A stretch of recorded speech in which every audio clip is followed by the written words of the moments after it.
আমরা কি সত্যিকার অর্থে মুসলিম? এই প্রশ্নটা এখন আমার মনে জাগে।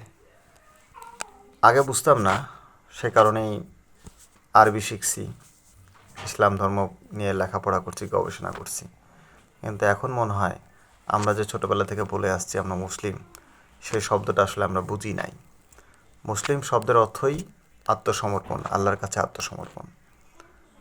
আল্লাহর কাছে আত্মসমর্পণে আল্লাহ যে বিধান আমাদেরকে দিয়েছে সেই বিধান অনুযায়ী আমরা পুরা জীবন অতিবাহিত করব। কিন্তু আমরা আসলে আল্লাহ কি বিধান দিয়েছে আমরা তো সেটাই জানি না।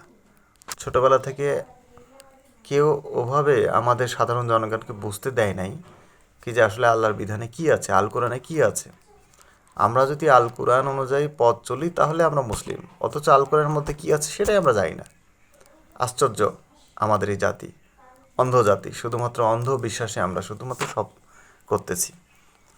আমরা শুধুমাত্র ইসলাম মানে বুঝি নামাজ, রোজা, হজ, জাকাত, এর বাইরে কিছুই না। তাহলে আল্লাহ যে ৬,২৩৬টা আয়াত দিল, কেন দিল? এতগুলো আয়াতের নিশ্চয় গুরুত্ব আছে। অতএব সেক্ষেত্রে আমাদের উচিত আল্লাহর দেয়া বিধান বা আয়াতগুলো বুঝে আমাদের সেভাবে পথ চলা। তাহলে আমরা মুসলিম হিসেবে নিজেকে পরিচিতি বলতে পারবো, আমাদের পরিচয় দিতে পারবো আমরা মুসলিম।